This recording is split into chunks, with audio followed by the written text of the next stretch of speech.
Welcome to Chit Chat Stocks. On this show, hosts Ryan Henderson and Brett Schaefer analyze businesses and riff on the world of investing. As a quick reminder, Chit Chat Stocks is a CCM Media Group podcast. Anything discussed on Chit Chat Stocks by Ryan, Brett, or any other podcast guest is not formal advice or recommendation. Now please enjoy this episode.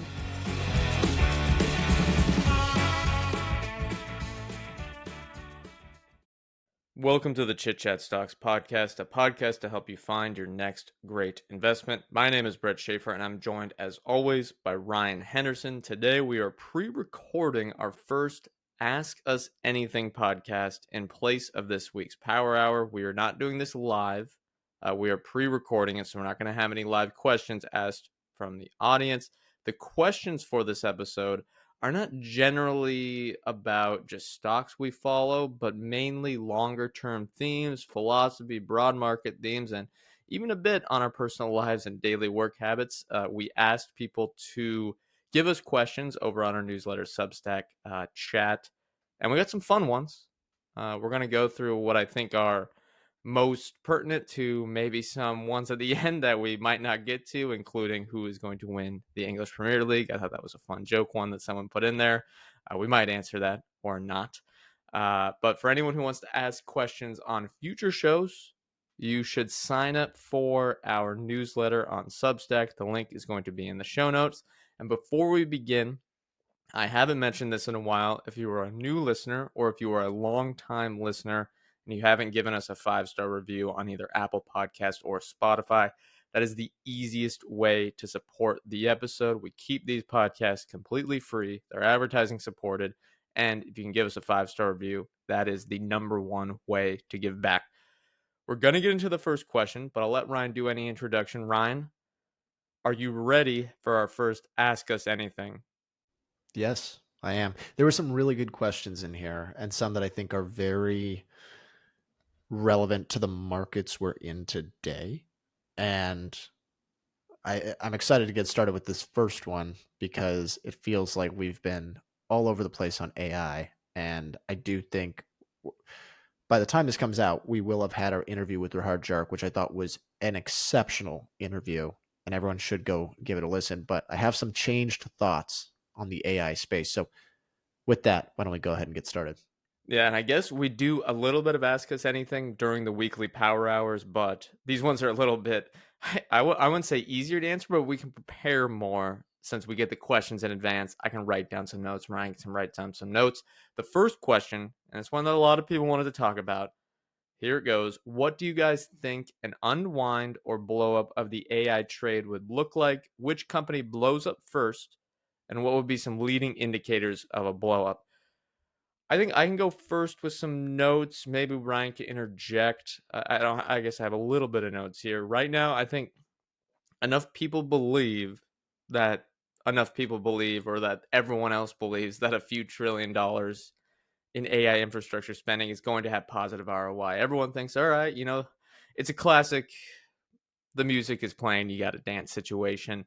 And with only tens of billions in AI software spending right now from end markets, the trillions of dollars in spending for the infrastructure, I think, has a disconnect between cost and demand. And I think eventually, unless we see a miracle where there's hundreds of billions in revenue from these AI startups that come within the next few years, which honestly I don't think is out of the question, but I think is unlikely. Eventually we get to like the telecom bubble of the 2000s, and I think the similarities are quite stark. Before I get into kind of the different categories of AI stocks that I think are more risky versus less risky for people to own, Ryan, do you have any general thoughts on what a potential AI bubble is looking like? And I guess that's a leading question. Do you think it's a bubble? Yeah, I think I honestly think it's pretty straightforward. Like when you look at historical bubbles, this goes back to that Bezos quote of industrial bubbles versus financial bubbles. Industrial bubbles, it's overestimate the impact in the short term, underestimate it in the long term. I see no reason why this is any different. And you're getting the spending of that overestimation in the short term, most likely, in my opinion. And there will be companies I've kind of triaged them into three different sort of cohorts of companies. Same with you, actually, where they will be better off in the long run, still probably get impacted on the stock price in a blow up. There will be companies that get devastated and go bankrupt. And there will be companies that I'm kind of unsure on that are heavy spenders and they're going to have maybe a rough 5 to 10 years. That's my sort of, I guess, forecast. I, I do think we're probably in an overspending period and sort of a bubble, if we want to call it that. In terms of leading indicators, it's for me, what would show a leading indicator of maybe we're at peak or maybe the demand isn't what we thought it would be is a moderation in the capex growth of the hyperscalers. That's the only really like trackable leading indicator that I can think of. If you start to see the commentary pull back on some of the capex estimations from Meta, Amazon, Microsoft, Google, not only does that maybe say from their perspective we're not seeing the demand or the end market usage that we thought, but it also means the companies like the CoreWeaves of the world that are basically a function of excess demand and too tight of supply, they will be even more impacted by the big tech companies pulling back on capex because that's them saying, okay, we don't need as much as we thought.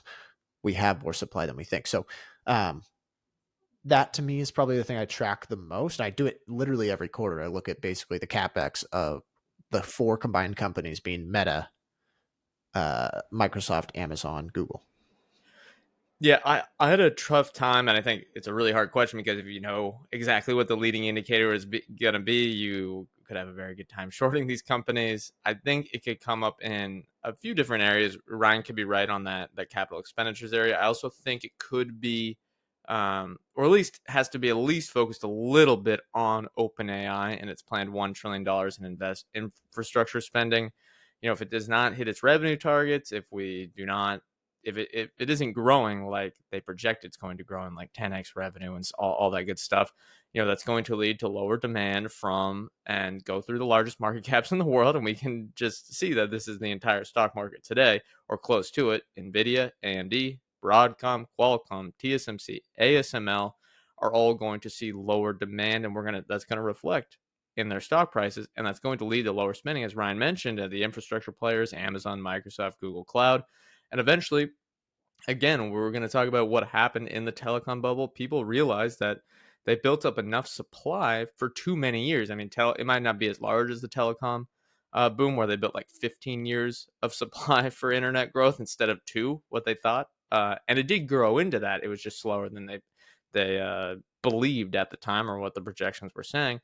The market rationalized, and every debt-laden company went out of business, and Cisco was down 90%. I think I'll go through my three categories. I put it a little bit differently, but I think it's similar to what Ryan had. First, I have, and this is the ones I would avoid being longs whatsoever, are the levered players, which means ones that are taking on a lot of debt to build out infrastructure or a lot of debt to do their business. I mean, could I put OpenAI in here? Sure, but they are private, so I'm going to keep it to public markets only. I think this is the CoreWeaves of the world. CoreWeave is probably the quintessential player here. Maybe Oracle eventually, although they have a bunch of other business lines. You know, these are stocks that are taking on massive amounts of debt in order to build an AI infrastructure. And if the bottom falls out of AI demand, they could easily go to zero. Now, the other ones I have are pure plays with healthy balance sheets. This would be an NVIDIA of the world. I think and again, this has happened to this company before, so I don't think this is a hot take, because people look at NVIDIA today up 1,000% in the last 3 years, or whatever the number is, maybe even higher. Market cap $4.5 trillion. They think it's invincible. The stock could easily go down 80% if the bottom falls out of the AI market. What's funny is if you bought in 2022 or 2023, you're probably still up, but that's not going to be fun to go through. And then the other one I have here is what makes this a little bit different than the dot-com bubble is the diversified players. I guess would honestly be similar to Microsoft in the dot-com bubble because they had, one of the best business models, or Intel during the dot-com bubble. But these are companies like Amazon or Alphabet. They could see a huge drop in earnings and falling stock prices if the AI bubble pops, but their businesses will be just fine. Their balance sheets are okay, and their stock prices will probably hold up better than most. Although I would rather wait to buy on the other side. Ryan, agree or disagree on any of those thoughts?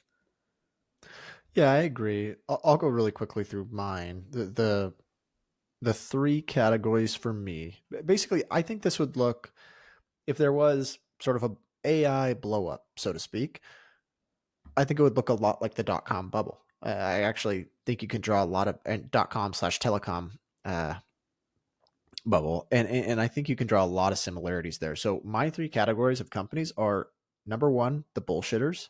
So pardon my language if there's kids in the car, but these are the modern equivalent of the pets.com or the .com companies where they were really not providing any underlying value to customers. That to me is like the quantum computing stocks of the world that are just catching a bid or I guess, yeah, whatever. we can include those in there. Yes, that's Yeah, nice. That's talking my short book right there. exactly. The second one here, I just call it the heavy spenders. This is where I'm probably the most confused because you have a lot of businesses where they have just incredible core business lines. Amazon, Meta, Google. I mean, they are going to generate cash flow for decades no matter what.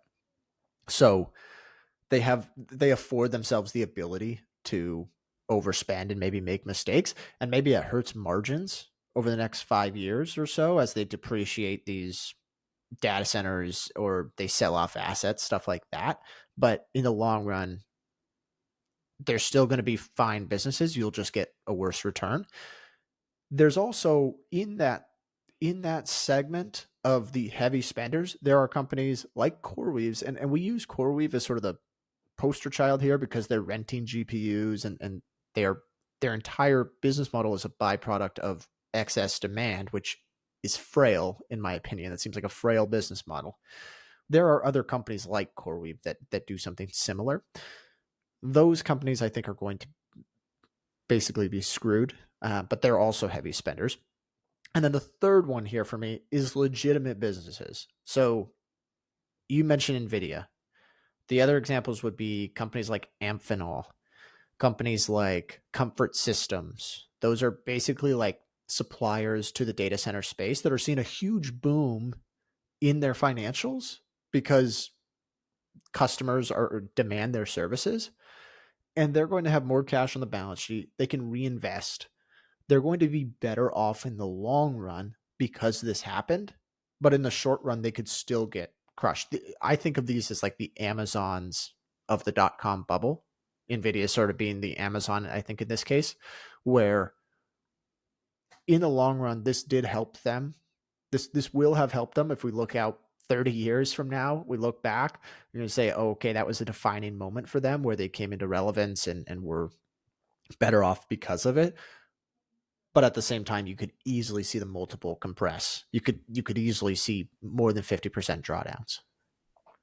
Okay, I'll close out with this, and I recommend everyone read this recent research report by a investment fund. I think it's an investment fund called Sparkline Capital on managing through the AI bubble as an investor. Sparkline, they had some really great data. It's like a 15-page essay. They believe that investors should get away from AI infrastructure now and into AI beneficiaries. What companies are those? I think there really are numerous ones out there. You have ones that'll benefit as platforms for better customer experiences and less costly customer support. For me in my portfolio, companies like Airbnb and Remitly came to mind as, okay, we can save a ton of money and improve our platform with AI services if they do it correctly. Or you have startups like our sponsor, such as Fiscal.ai, that should benefit. They're not spending billions upon billions, trillions of dollars on capital expenditures, but similar to the Netflixes and the Facebooks of the world in the early 2000s, they can benefit from a ton of data centers out there that are going to be cheaper and cheaper and cheaper. And if we look, and I guess this is also related to that, statistically or on average, historically, industries or sectors or groups of stocks that go from capital light to capital heavy and make that transition, underperform the market, or just do poorly in general. If you look at the Magnificent Seven stocks, they've gone from CapEx as a percentage of revenue of 4% back in 2012 to 15% today. It makes me a bit nervous, and I guess this was reflected in my own portfolio and Ryan's as well. He's still we're both severely underweight the Magnificent Seven. Just makes me nervous owning them going forward of what that ROIC is going to be. All right, put that one first because that question is going to took a long time to answer. I knew it was going to turn into a discussion. The next few here are probably going to be 2 to 3 minutes each. Ryan, should we move to number 2 unless you have any closing thoughts on the AI bubble? No, let's do it. What is one stock you missed and regret? Before we move on, we want to talk about our friends at Interactive Brokers. Interactive Brokers is our favorite brokerage platform. They make it easy to buy stocks, ETFs, options, futures, currencies, bonds, and more, all from a single unified platform. And Interactive Brokers allows you to maximize your returns by minimizing your costs. They offer zero commissions on US stocks and low commissions on international securities, and they don't cut corners either. Interactive Brokers' one-of-a-kind smart routing technology gets you the lowest price possible in 36 countries and 28 different currencies.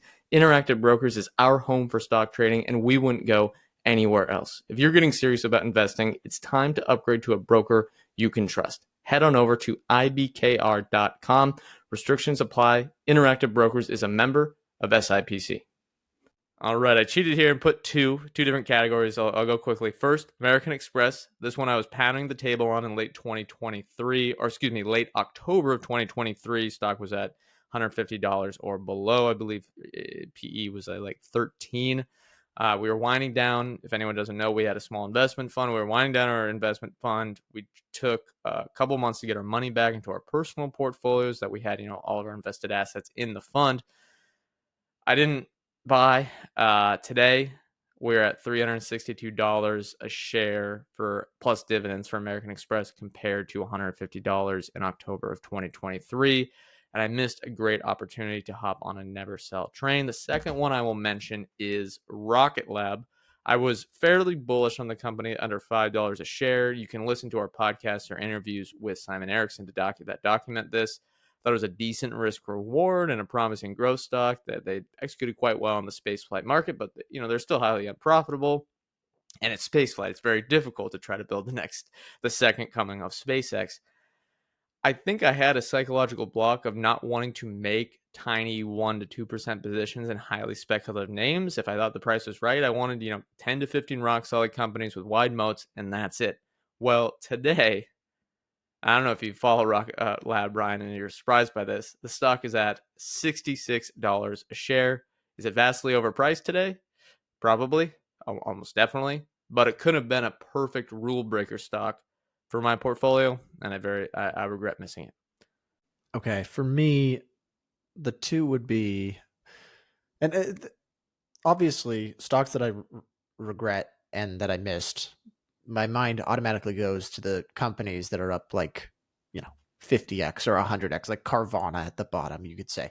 But Or those Nvidia, yeah. those were realistically not going to be in my portfolio. Like I care about them now because the price has appreciated so much, but I would say both of those were either too high up the risk profile or, out in Nvidia's case, outside my circle of competence. But for me, the two that were right in my wheelhouse that I missed were, one, Uber. It was a business I understood. They were making clear progress towards improving their profitability. I listened to a bunch of interviews with Dara, listened to a bunch of conference calls, and I thought he was taking the company in the right direction. Seemed like a bright guy. But I think ultimately I let so much of the, I guess, narrative around the excess spending at Uber and what they were like as a private company, where they were just like hemorrhaging money at whatever cost they wanted because they were the darling of the venture capital world.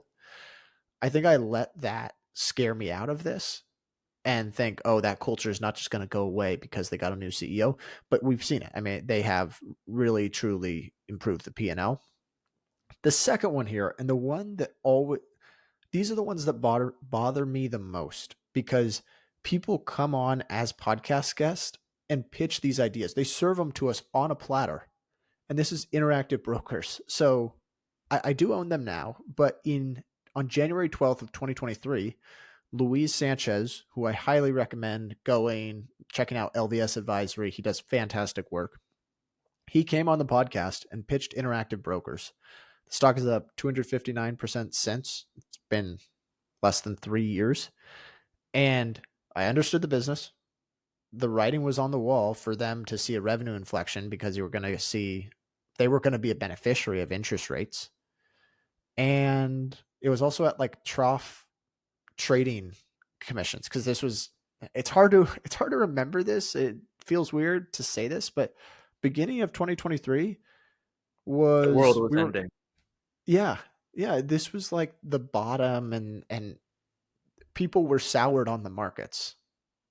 Recession guaranteed. If you remember that, every CEO at the time was talking on conference calls. They go, well, our business is struggling because we're in a recession. And then the recession never materialized. Kind of showed who was the pretenders or the excuse makers as executives.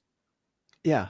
And Louise gave a very like reasonable pitch for it, conservative estimates. I remember listening to it and thinking, I should own this. And for whatever reason, I didn't own it. I will say, Louise has a fantastic record coming on our podcast as well. He also did a podcast on MedPace, I think, like a year ago, and the stock is at double since. Less than a year ago. Yeah, earlier this year. And I'll say I atoned for my sin and bought some Interactive Brokers earlier this year, but it's not up 250% for me. All right. Third question. What is the biggest trend excluding AI that you are bullish on from an investment perspective? I'll go first. I'm very bullish on a continued trend of neobanks steadily taking market share from the legacy players. Am I long SoFi? No, not right now. I think it's a slightly expensive stock, but it's on my watch list. And am I saying like the big players, it's JP Morgan, Bank of America, Citigroup, Wells Fargo is short because of this? Probably not. Maybe Citi and Wells Fargo. I'm not sure. They seem to be less well run than Bank of America and JP Morgan. And they're highly diversified and people know them much better than I do. But I still think, and you can see in the numbers slowly inflecting, you're going to see continued stealing from online banks like SoFi. It could even, Ally Bank, could even include Amex, American Express here in the mix. Basically, anyone with low physical footprint and high yield savings accounts, I think there's a huge runway. If you look at the customer and consumer deposits on Bank of America's balance sheet, JP Morgan Chase's balance sheet, it's huge. And I think they're slowly going to, unless they reverse course and just match those deposit rates, they're slowly going to cede share because physical branches and ATMs for young people are completely irrelevant, and they're going to slowly age into older and older cohorts. Yeah, for me, the biggest trend that I am bullish on would be the shift to digital remittances. So, one, remittances in general, I think will continue to grow. So, cross-border payments, I think, even though we're kind of at like a political period in which people are talking a lot about like having a strong independent country, I think we're having a hiccup in the United States on this trend. Yeah, but hey, that's just one country. There's not many other out there. Yeah, I just think in a world of remote work and working from anywhere, it's just more likely that you're going to see people move across borders at a higher frequency than they used to, which means they're probably going to be sending more money across borders and more likely to do so digitally, because like still a huge portion of a huge portion of remittances today are still cash transfers. I cannot imagine that there's more cash transfers a decade from now. It makes so much sense in the world for someone to open their phone, download an app, connect their bank account, send it at a lower cost, faster, and have the infrastructure set up on the receiving end to have various forms of acceptance. So it could get picked up in cash, but it doesn't need to be funded with cash. That to me just makes all the sense in the world. And I guess my portfolio, two of my largest positions are digital remittance providers, Remitly and Wise. So that my portfolio reflects my belief in this trend. All right. Question number 4. And I guess I didn't put who asked all these questions, but Thank you to everyone who asked them and taking the time.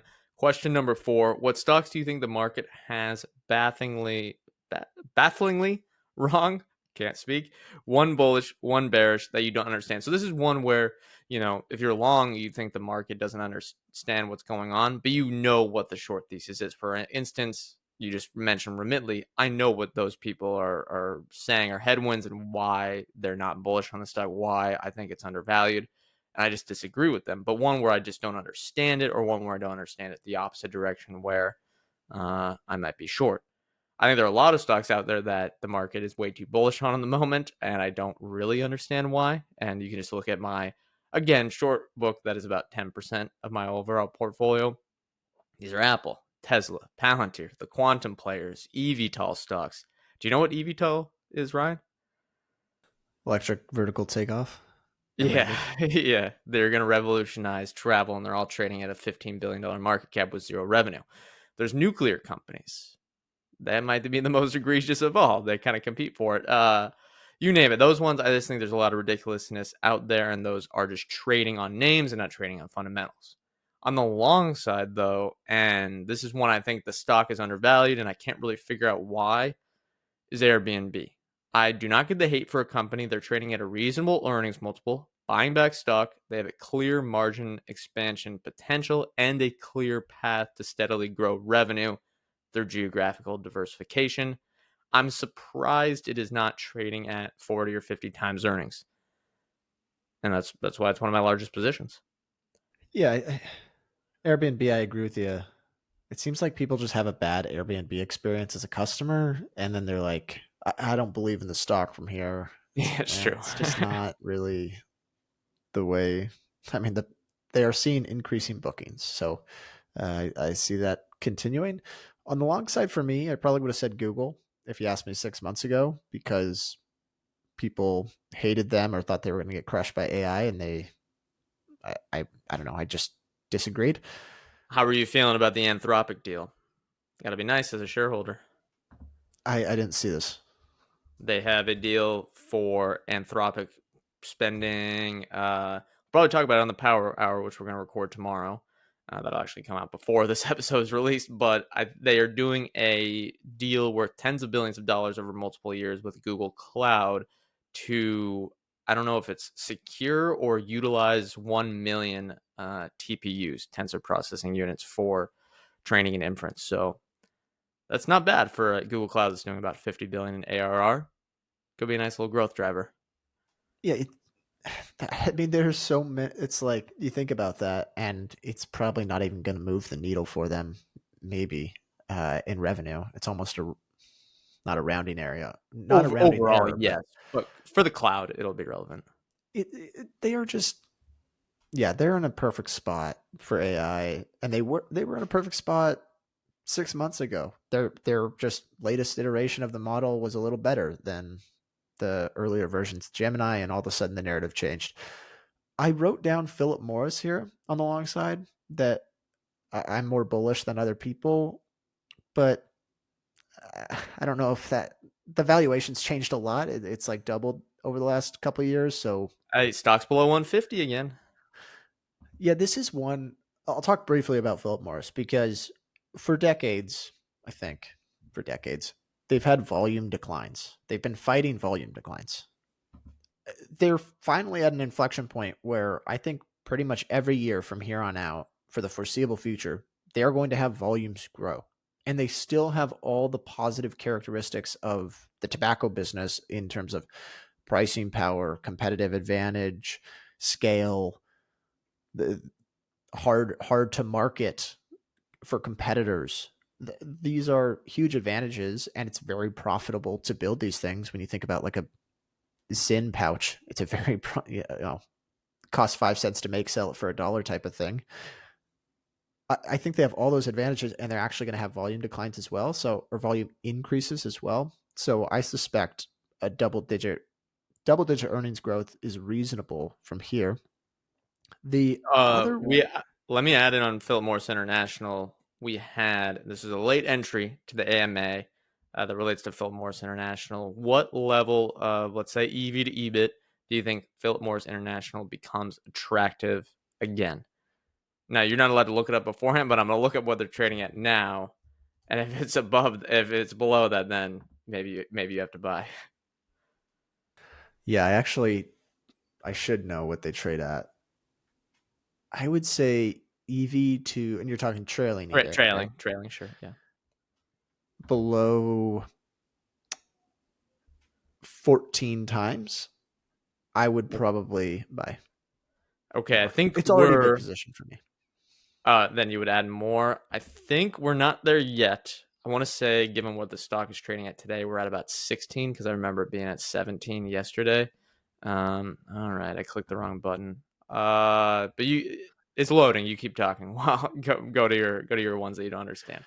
The other one for me, and the only reason I hesitated to put this one in here is because I can see it. I can understand why people are bearish on it, but Adobe, to me, you see so many headlines of like, oh, a film studio used AI to make a certain whatever component of a movie.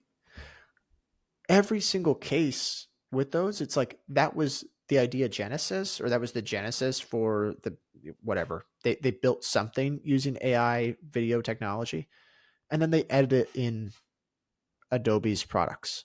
And we are I get the narrative of you don't need Adobe as much anymore because there are AI solutions. I promise you, if you want to build a photo or you want to edit a photo, you're going to have a much easier time in Photoshop than asking ChatGPT or any of the video or photo models to do it. Like I've tried it and I've been very let down by the results. Maybe I'm not good at like saying the right queries or whatever. I do think there's a competitive risk with Canva and Figma. I think they've done a really good job carving out a competitive advantage and being sort of a more entry level solution for people starting in the creative world. But you look at it, I don't think enterprises are selling their seats. I don't think they're selling their Adobe licenses. So to me, I think they're going to probably continue to grow revenue. On the short side, I don't really short, so I don't spend a lot of time thinking about this. But I think there are just a whole bunch of businesses that people buy without even looking. Like Apple, for example, is just such a large component of a lot of retirees' portfolios. They probably don't even know it. They sometimes just spend too much time on their iPhone. Like, I'm going to buy more Apple shares. I think there's a lot of ownership of companies like that where they don't actually track the results. And my guess is that growth just won't be as high as people think, and you get sort of a mediocre return. Okay, Philip Morris International, 19 times trailing EV to EBIT, so we're not there yet, but getting cheaper. I'm saying $130 a share is where my gut tells me I'd add. I still We're think at it's a good 150 today. return from here, but Yeah, it'll be yeah, fine. where would I add? Probably around there as well. All right. What do you write down for your thesis when you buy a stock? Do you follow any precise KPIs? Let's start with the last one. Yes, on the KPIs, if this is not some novel idea, I have many famous investors use this philosophy.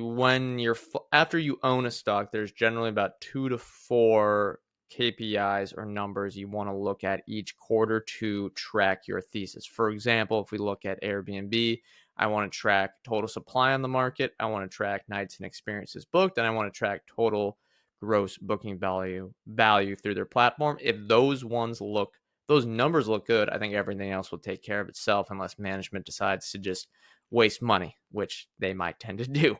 And the best way to do that, again, I'll plug our sponsor is Fiscal.ai. That was one of the genesis, I would say, of starting that business, just to get those into easily available formats, build that data out for people.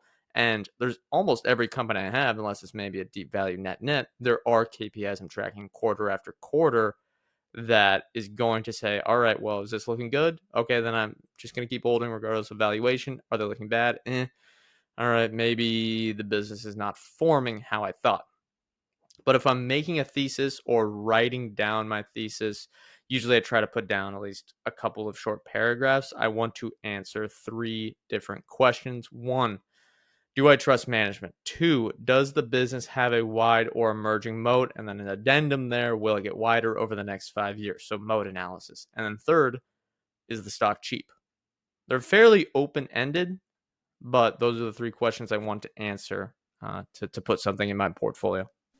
This episode is presented by our favorite portfolio tracking tool, Portillo. Do you know what your actual investment returns are? Well, if you're like me, then the answer is probably no. And that means you need to try Portillo. Portillo is the ultimate portfolio performance tracker. With Portillo, you can easily aggregate your various brokerage accounts and instantly see your actual investment returns. That includes all your investments too, stocks, ETFs, and even crypto, if that's your thing. You no longer have to guess what your returns are. With Portillo, you can find out in minutes how your returns stack up versus the market. And that includes a dividend tracking dashboard and even tracking of short positions. I've been looking for a tool like this for a long time because I was sick and tired of trying to track it manually, and Portillo has finally built it. And for the first time ever, Portillo is running a platform-wide discount to celebrate Black Friday. From November 26th to December 1st, you can get up to 40% off. That means you would get 3 months of Portillo Pro for just $27. Again, that is portillo.com. The link will be in our show notes. All right, folks, before we move on, we need to tell you where we get our data. Fiscal.ai. Fiscal.ai is the complete stock research platform for fundamental investors. I use the platform pretty much every single day. You'll see the charts in our podcast. You'll see it in our newsletter. This is our one-stop shop for stock research. They've got up to 20 years of financial data on all companies globally, including the largest company-specific segment and KPI data set on the internet. That includes metrics like Duolingo's daily active users, Oracle's backlog, Rocket Lab's revenue per launch, and literally millions more data points. They've also got earnings call transcripts, ownership data, equity research reports, and much, much more. If you want complete financial data at your fingertips, you need to check out Fiscal.ai. And if you use our link, fiscal.ai/chitchat, you will automatically get 2 weeks of Fiscal Pro for free, no card required. If you want to upgrade, our link will also get you 15% off. Again, that's fiscal.ai/chitchat. The link will be in our show notes. Yeah, I would love to say that I have some very regimented, structured format for like underwriting a stock anytime I buy it, but that's really just not the case. I look at most things on a case by case basis, and as I actually looked back at a lot of our write-ups, and pretty much all the write-ups I did, there was one similarity with all of them, and it's basically I just try to get to a number of what do I think earnings can look like in 5 years. And sometimes I'm wildly off. Sometimes maybe I'm accurate, but my general rule of thumb is that if it doesn't trade at less than 10 times 5-year out earnings, then I'm probably not going to be attracted to it. So that's sort of my valuation piece. And then yes, to the second question, I track all the KPIs on Fiscal because most of the time those are the leading inputs to whatever my earnings estimates are. But yeah, what do I write down for my thesis? It depends on the business. Usually I am just describing the business to myself just so I understand it. Like I'm describing it in a way so I make sure I understand what drives this business. What do I think is going to happen to those inputs over the next 5 years? What does the price look like today relative to it? And even if you're not writing full research articles for yourself, I mean, that does take time. For any listener here, just write a couple of sentences. If you're buying a stock, just write a couple of sentences on why. You'll have, date it, say what the date is. And then if you sell a stock, write a couple of reasons why, and then figure out where you're good or bad at analyzing stocks. That's what we've learned over the last 5 to 10 years. All right, this is the type of stocks we're good at identifying. These are the type of areas that we've made mistakes, and maybe we should focus on what we've been good at going forward. Yeah, I believe there's a lot of validity in once you can succinctly write your entire thesis in less than a page, you know it very well. So work on trying to get to like a one pager, because you can talk through a hour-long podcast and still understand less than being able to condense it into a single page. Because really, in the end, your investment outcome is going to be dictated by usually just a few factors for a business. It doesn't require typically an hour-long podcast, even though we do them, to describe that can help these. you. That can help you understand it. I think it's nice, like if we do the long discussion on a podcast or do the full research, and then afterwards, if you're going to end up buying or not, you just put the one pager down as to why. All right, sixth question. What are your thoughts on over leverage in the crypto space, causing speculators to get zeroed on days where equity markets are only down 3%? Yes, on Coinbase, I guess you can go 50x leverage now. I will say I'm glad this has nothing to do with my life. Speculators can speculate. Eventually, if they're on 20 times leverage, 20 times margin, 50 times margins, they're going to run out of capital. I wouldn't invest in any of these companies associated with it, such as a Coinbase, but it doesn't really matter to me. I'm much more focused on stuff that could happen in the real world, impact the real world, impact my portfolio, or bring about buying opportunities, such as the forming and popping of the potential AI bubble. That's why I want to focus on that so much, because it could actually impact a large set of my own portfolio, could impact the broad market, and if the AI bubble pops, there could be buying opportunities in the wreckage. Yeah. I mean, I don't care. We how much do we talk about crypto these days? Zero. It's not even on our radar. Yeah, I appreciate the question, but my answer was the same. I don't think about it much at all. This is probably bad to say, but there's a part of me that anytime I see these posts where people are like, I lost my whole portfolio today and it was something leveraged in crypto, there is a part of me that I don't want to say I'm happy to see it, but I think it provides a cautionary tale and necessary caution to investors entering the world today, because there is a horrendous amount of money today. Like we are 7 years, whatever, 10 years away from the last crypto bubble, and the utility hasn't changed. It's more accepted now just purely because the price is higher. And so I just think there's a horrendous amount of money that's poured into crypto that is providing no value to society. So yes, I think sometimes these incredibly risky securities, if you want to call them that, are like, I sometimes am somewhat satisfied when they blow up. Yeah. Just for any listener, never go on huge amounts of margin. Never.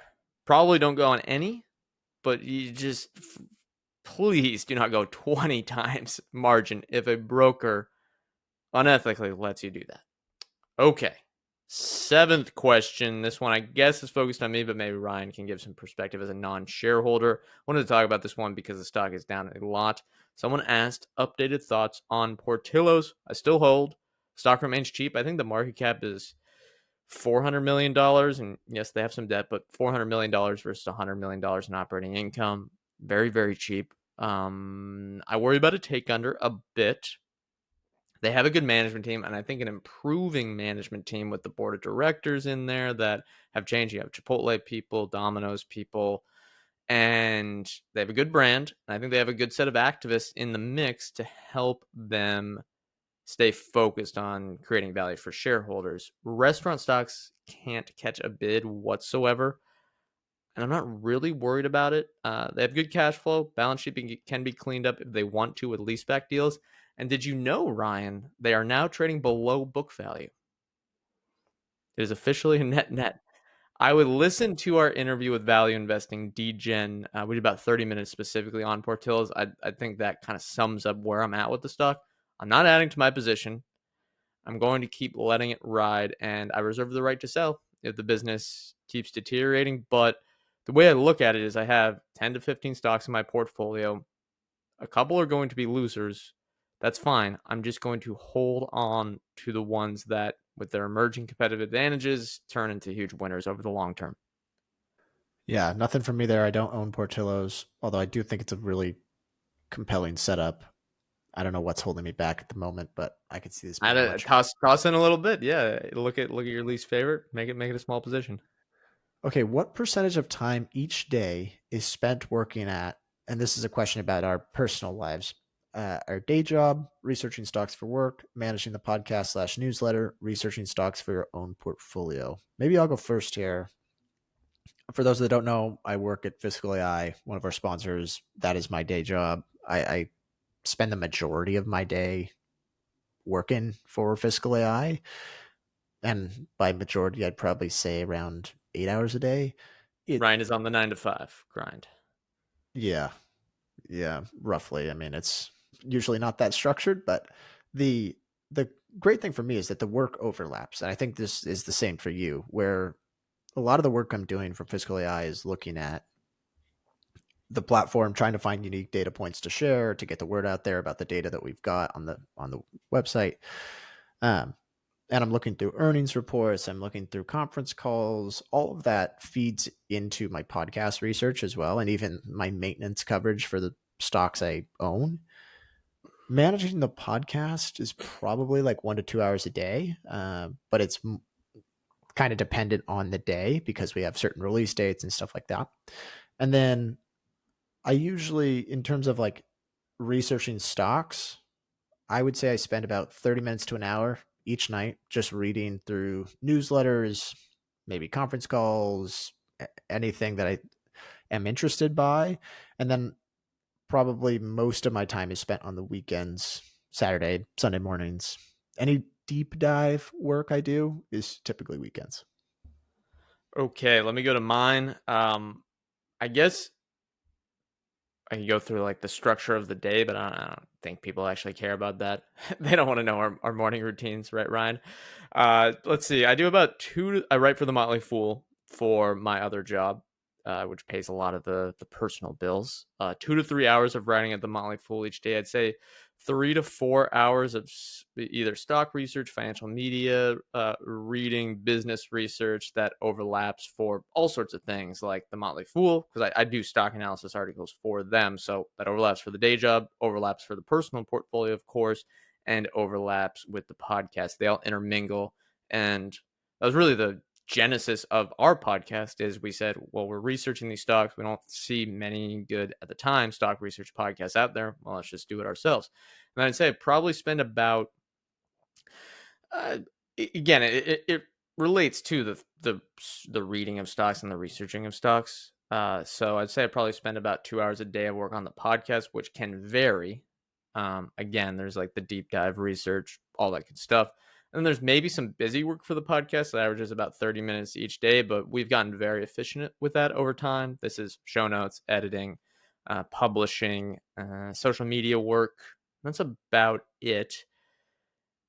And yeah, I guess we've just gotten over the years as DIYers, if you want to call it that, with no outside help on managing the show. And that's about how it goes. All right. Question number 9, because I know we've got a few more to get to here.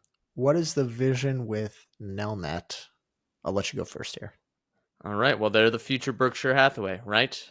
I'm only slightly kidding there. They've had pretty good performance. I'd say the underlying fundamentals are outperforming what the stock has, even though they just traded at a new all-time high, which I was quite happy about. They are still ultra cheap, I believe, even though the price to book value is again at an all-time high. They're going to benefit from lower interest rates. The headwinds in 2023 are going to turn into tailwinds in 2026. And I could really see that if they wanted to, let's say, do some financial engineering, make some value creation by selling their huddle stake or trying to just materialize value that is on their balance sheet or through companies they own, they could get the stock to $200. And we're at 130 today. I don't think they're going to do that. They don't really care about value creation in the short term. They just care about long-term fundamental value. But you see a business that is growing its book value plus dividends at 16, 17, 18% per share for the last 20 years. And there are things they are doing to purposefully decrease their book value to not pay taxes and stuff like that, legally, of course. And I think their intrinsic value per share has increased by 20% a year, if not higher.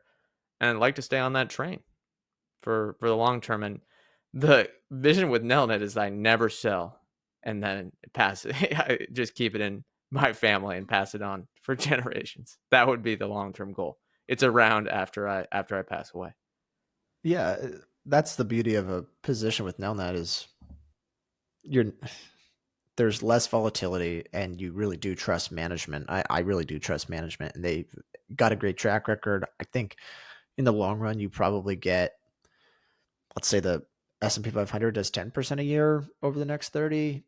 Hopefully with Nelnet, you're getting 13 to 15% a year. And because they are finding good reinvestment opportunities in their own businesses, but also buying other businesses as they come along or making attractive investments as they find them. You look at a company like Airbnb, there's probably this grand vision for what the business is going to be. I don't think Nelnet operates that way. They are constantly on the lookout for new investment opportunities, and they are providing capital to their own businesses where they see fit. But I think they kind of take it day by day and just buy attractive investments as they come along, assuming that they fit within the circle of competence. They talk about that all the time. And I think probably their venture into solar construction was actually sort of a scar for them that maybe tightened their focus on circle of competence, because I think they even said that they ventured out a little bit with that. Hey, you make mistakes, but they're not going to Yeah. throw money after bad. They're done with it now. Yeah, it's honestly one that's as complicated as the business is. When you read the 10K, it's very easy to own because management writes a good letter every year. And other than that, you're just kind of monitoring the progress of their existing businesses and maybe any sort of acquisitions that they make. Okay, question 10. What are your favorite investing channels on YouTube or Spotify or what have you? Ryan, I'll let you go first. Yeah, I don't watch a ton of finance on YouTube, honestly. For me, it just, I think I kind of prefer long form podcast format, that or reading as well. For YouTube, though, if I had to pick one channel, I like the Plain Bagel. He's a Canadian guy. It's a big page, but it's more like explanations of topics and kind of riffing on some of the stuff you see in financial media. So it's more for entertainment purposes as opposed to pure stock research. And then for podcasts, I guess I'll list up a few. I listen to the Yet Another Value podcast sometimes, Business Brew, Acquired, sometimes Invest Like the Best, but probably not quite as much as I used to. And then I would say I spend the most time probably reading newsletters. So a couple I would recommend are Ian's Insider Corner, TSOH Investment Research Service, Asian Century Stocks. I'm trying to think of any others. Brett, feel free to chime in here and add any. Yeah, I guess to kick off on newsletters, I have a few as well. Mostly Borrowed Ideas, Liberty's Highlights, and then our friends at Investing for Beginners / Value Spotlight. I also like reading the Wall Street Journal. I guess as a nice newspaper of choice. But if we're looking at YouTube channel / podcast, Value After Hours, Odd Lots, Acquired, Asymmetric Investing, Investing Unscripted, Wall Street Wildlife, Best Anchor Stocks. I think some of those are also newsletters too. So it kind of overlaps a lot of the friends and people we respect on finance, Twitter, and just the online investing community. Something I will recommend to everyone is, and this is what we've done, is basically get an email that is dedicated to investment research. Maybe it doesn't need to be solely for that reason, but have one where it's not a cluttered inbox and it can be focused on investment research. And so we basically do that. You and I have a shared email where we've signed up for a whole bunch of different newsletters, some free, some paid. And that way you can just go through at night and you've automatically got 3-4 new things to read every weeknight or whatever. And it's just a nice way to have it all funneled into one place. Yeah, I am less organized on that than I should be, but I think that is a good tip. Okay, next question. Would you be opposed to a quick viewer-provided pitch on your weekly Power Hour podcast? I've already seen some super interesting names brought up in these group messages. as a highlight, please join the Substack group chat. You get the free newsletter along with it's just a nice chat. It's kind of you don't have all the spam from Twitter and the distractions from all that. It's just focused on our podcast and the stocks that we like to talk about. But the person's asking here is it would be more interesting to hear a more fleshed out pitch from listeners. I think, yes, we could definitely do something like this in written form. We'd have to sift through some. Obviously, we can't promise if you write in a quick elevator pitch that we're going to read it on the show. I'd say we could maybe, if we figure out the tech, do it in voicemail form where someone pre-records something and they post it on there. But I don't know what the benefit of that is versus reading it. I guess it'd be fun to have almost like a caller in, I guess, have a different voice out there. I like it. It's kind of like shaking down someone else's thesis. You get a quick pitch on them. I think we've done something like this with Apple Podcast reviews before, but we could do it along those lines. I'm definitely open to the idea and could discuss it in the Substack chat what the best way listeners would like us to do that for. Yeah, I would definitely be up for like listener call-in type of things. There's a couple of reasons that I would want it that way.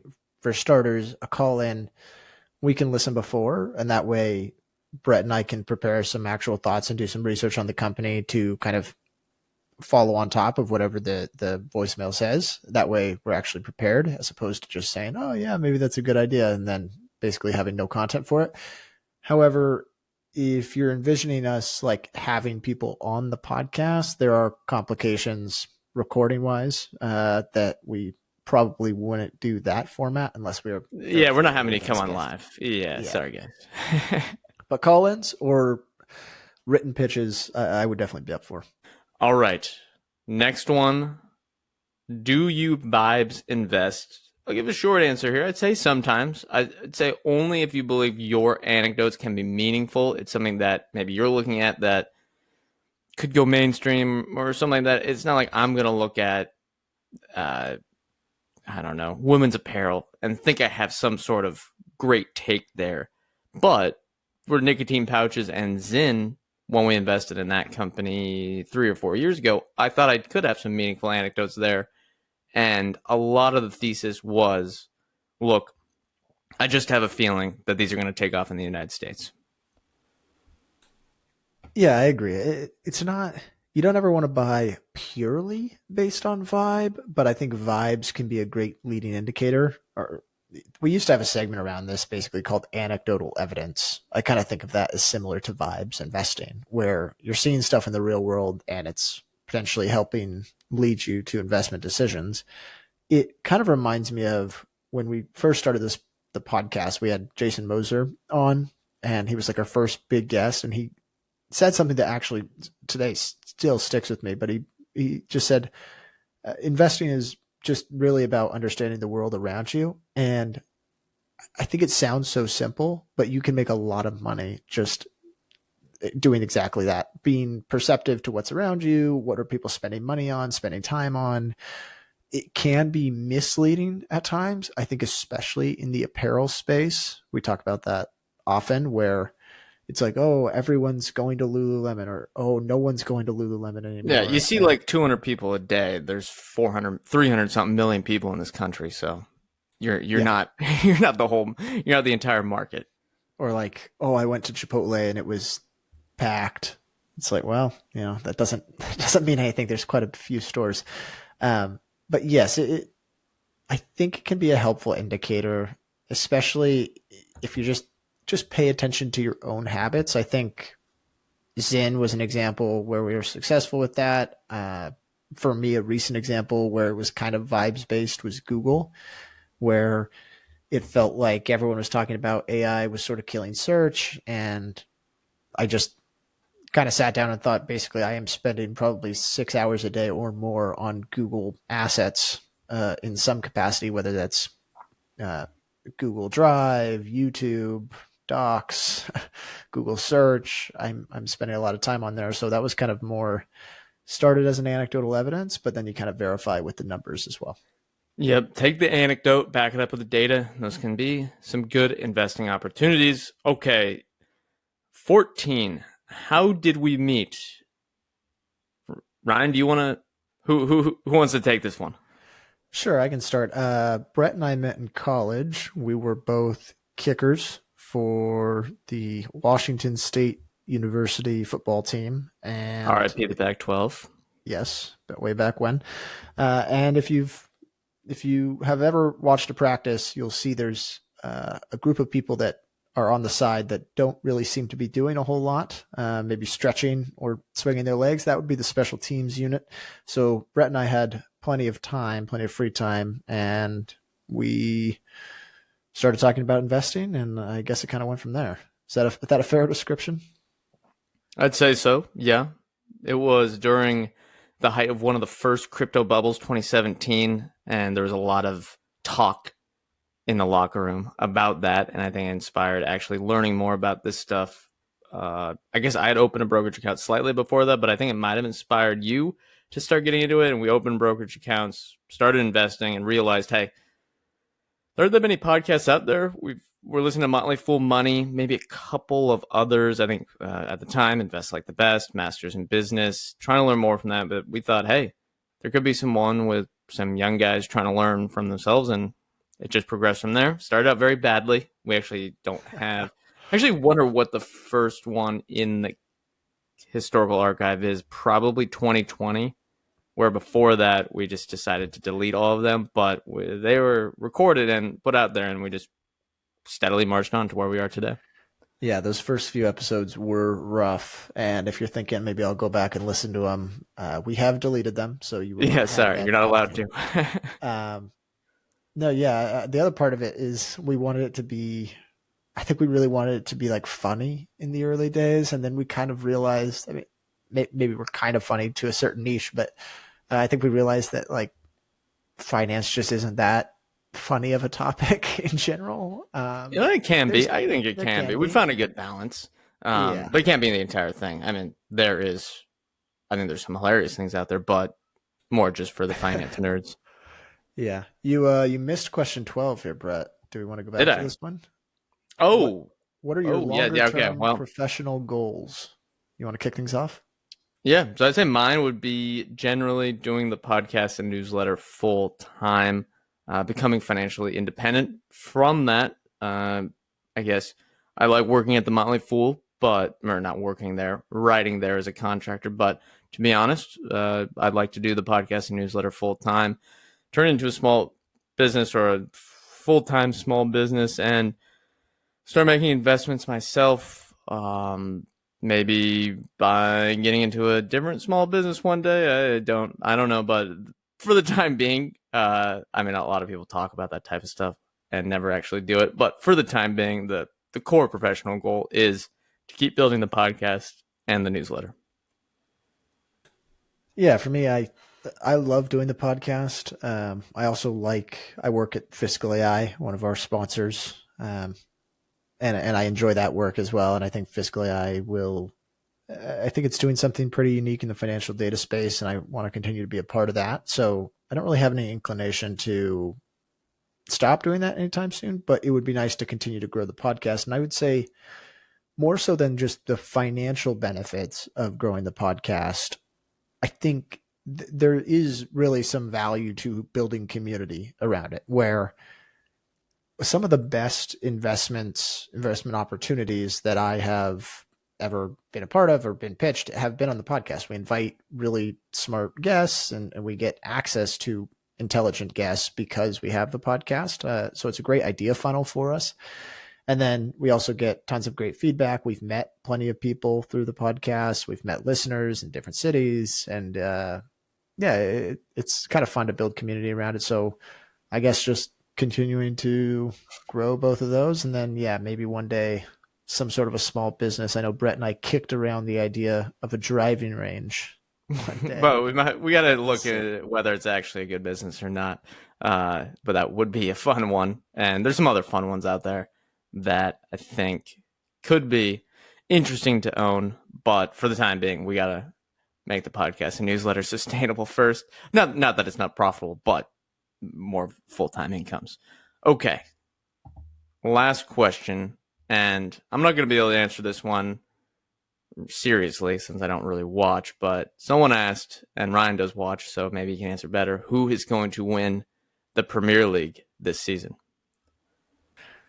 Well, yeah, as the foremost experts, we it's gonna be Bournemouth. No, that's my dark horse, but I think realistically, I'll go with